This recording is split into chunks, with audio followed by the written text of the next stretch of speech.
Hello and welcome to the Creative Academy. I am Eileen Cook and I am here today doing some red pencil sessions where we take a look at either query, synopsis, or back cover blurbs with my two colleagues. So I'm here today with Donna and we have a guest speaker today. We have Amanda sitting in for Crystal, who is away. Amanda is an editor as well as a member of the Creative Academy. So we appreciate you coming to help us out. So we are now going to be discussing one of everyone's favorite things to do, which is to write a back cover blurb. So how do you summarize an entire story into a very short piece?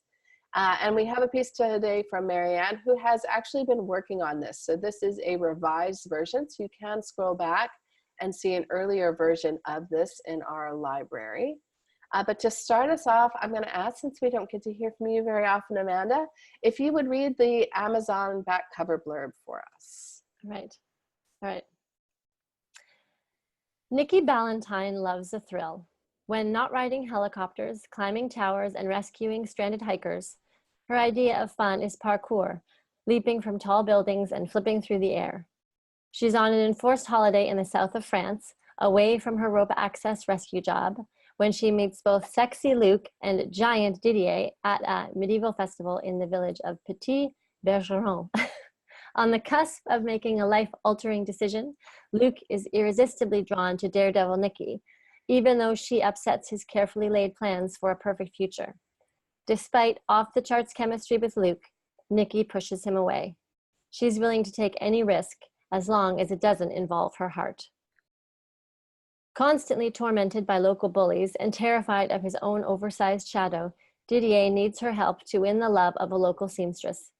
Always willing to help someone else out of a jam, Nikki decides to stay until she can sort out the star-crossed giant and his beloved Amélie. Nikki never lets down her guard, which is why the friendly arrangement she shares with Didier is perfect for her. She's more than willing to help Didier because it's perfectly safe. The affair is not real, so there's no risk of getting emotionally involved.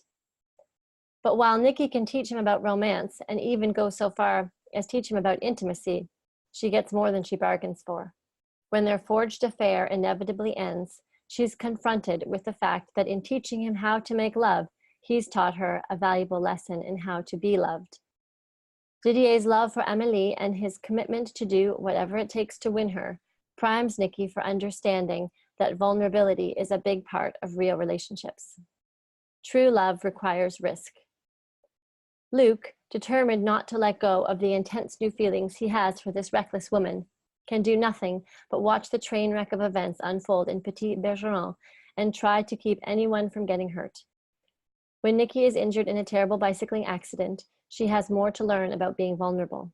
She reluctantly finds herself at the mercy of kind, caring, and too sexy for words Luc, who thinks it's time Nikki learns to accept help instead of always handing it out.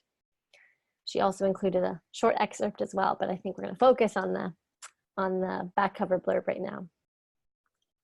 So I have thoughts about this. So first off, I'm going to give my big thought, which is I think you're so much closer, Marianne, in terms of versus the first versus here, because trying to capture all of the different moving pieces of this puzzle.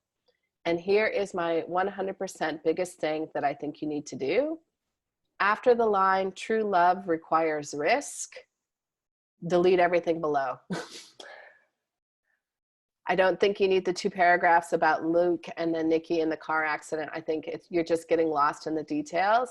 That what you've done, if you, and one, true love requires risk, I think is a theme that's kind of in your book. So I think it's appropriate to sort of end on that it has the impact. But otherwise, before that, you have set up everything that we need to know. We know that Nikki's there. We know that she has a relationship with both Luc and Didier. We understand that, you know, Didier is about connecting with his person and that he's opening up something to happen for her to Luc. But for me, those other 2 paragraphs you could drop, and that drops you down because I know your concern was it was a little bit too long. So if you do that, you're down to 297 words. I counted. And by counted, I mean I used the word track. Yes. You do have tech skills, Eileen. I do. You two ladies, your thoughts. Donna, did you want to weigh in? I am absolutely delighted, and I had the same thought that yes, I had the same thought that we could cut a couple of paragraphs, and there was a little bit I might have cut out of the constantly tormented by local bullies and terrified by his own oversized shadow. Excuse me. But that anyway, that not don't want to be that specific, but what I wanted to say was, from where we were to here, I actually understand the story now. And I am a lot more empathetic to Nikki than I was the first time we read the blurb, because I understand why she's doing what she's doing. And the whole thing, it's now more about her emotional state than the fact that she's a daredevil, which I think the first one was very much more focused on the physicality of her life, the externals. So I'm delighted by this. I'm in a really good mood today, I think. I'm delighted by everything. Amanda, your thoughts? Well, I think you should be delighted. I'm a little bit different because I am coming at this fresh. I haven't read any earlier incarnations of this synopsis or back cover blurb. So yeah, but I have to say it sounds like a really interesting story, and it sounds different. It sounds like a different kind of story. It sounds like sort of like there's a romance here, but it's complicated, and because you have sort of a love triangle, but it's not the classic love triangle. There's something different going on there, and I really like that, and I really liked how you did earn sympathy for your characters in a relatively short span of time. That was great. I did, however, have some questions, which maybe Dawn and Eileen, you can answer for me, but maybe should be made a little clearer to sort of the uninitiated reader, since they'll all be uninitiated readers, presumably, when they read this synopsis. And that is, I wasn't sure, I mean, I know Marianne, so I'm assuming that this is sort of like a women's fiction, in which case, is it all from Nikki's point of view, the whole story? Because at some point not only because I come with my own romantic reader baggage, where oftentimes the back cover blurb has two perspectives. It has the woman and it has the man's perspective. And this synopsis actually does go in the first paragraph from being in her perspective to Luke's POV in the second paragraph. So when I first read it, I was like, oh, this is a love story between Nikki and Luke. And there's nothing more complicated than that. But then all of a sudden it moves and we're talking about another man, Didier, who has his own issues, and he is actually in love with another woman. And then I thought, oh, okay, maybe whose perspective are we going to be dealing with here? That was sort of an unknown for me. And if it is all from her perspective, then I would say the back cover blurb should also all be from her perspective. I mean, even if we are talking about other people. So yeah, so that was one big thing. And this kind of leads to a second question, which was, what's the biggest story here? Is it about her growing so that she can learn to love Luke? Or is it, because Didier is a huge part of the synopsis. So is his story a function of, I just had a lot of questions. I was sort of like, okay, what's the main story here? What's the main big story? And if the main big story is really about Nikki and her evolution, then I would say maybe keep her at the center of things as much as possible for the back cover blurb, just for clarity's sake. I could be wrong about that. But yeah, just as I said, I just had a few questions when I read it. I was like, okay, just again, if I'm an unknown reader coming at this fresh and I want to know if I want to buy this book or not, I want to walk away with a clear idea of what the central conflict is, or what I'm getting in for when I buy the book. It's kind of hard. It's a real challenge because it does sound like such a fantastic, cool book that's different from other books. So I guess that's the challenge. It's like, how do we convey that?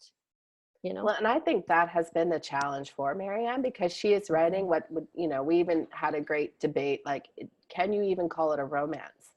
Right. Because she actually has, a sexual relationship with a different man. Right. Which, for some romance readers is like verboten. No, yeah, right. And then it was quite interesting because she discussed it in the happy hours with me, and a lot of people who are not traditional romance readers loved that aspect because they felt it was like a complicating feature and an interesting thing, and they could see how, so it's really is interesting. And I know Marianne's done a lot of things about how do you target the reader. Right. And I do believe that we have scenes in the book that are from Luke's point of view. So I do think it goes back and forth between Luke's point of view and hers. So though I might be wrong about that, but for some reason that is in my head.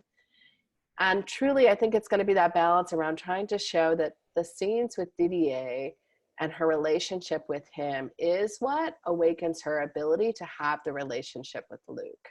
Right. Yeah. So that it is a lot of moving pieces. Below, she had a, kind of shorter little blurb. Did that for you, Amanda, was that stronger for you? Because it seems to be a little bit more focused on Nikki. Yeah, I would say a little bit, but again, you want to stay true to what's actually in the book too. So it is hard because Marianne's got this kind of cool thing going on. You want to stress that in the synopsis. You want to stress that this is different, that this is something kind of special, and And I'm not a romance reader. I would be definitely more in the women's fiction and not, stories that have relationships, but definitely not a romance reader. And this I guess I'm like some of the folks that were in your office hours, Eileen. This didn't twig me as something that would disappoint a particular expectation that I had. So maybe maybe she just has to be really careful not to be promoting or marketing to romance readers. And the short blurb, like, I think that's the biggest thing is we don't want readers. And that's where I like, and we had a lot of discussion about this. Poor Marianne's like, I know we've talked about it. A lot of discussion around the idea of like, we thinking it's very important that the reader understand that she have a relationship with Didier and with Luke, just so that they're not angry. Because some of the earlier versions, it wasn't clear. It almost felt if she was using Didier, or you know what I mean? Like it had that, and that is not at all what shows up in this piece. Like this, it's very clear to me that she's there, she thinks she's helping him, but he's the one who helps her, which I think is important. So it doesn't feel like, that she's taking pity on him, and so she's going to teach him the ways of love and then wander on. That it's much more than that. So I think that comes through much more stronger in this one. I agree for sure. Yay. All right, you're getting there, Marianne. And again, I'm going to say you drop those bottom 2 paragraphs. I don't think you need them. That's just my take. Easy. And for anyone else, if you are doing back cover blurbs or you're working on a query or synopsis, we're here to help you out. And we do those in the red pencil, so please submit your pages and we will look forward to doing them. Until then, thank you, everybody, and we'll see you again soon. Bye-bye. Bye.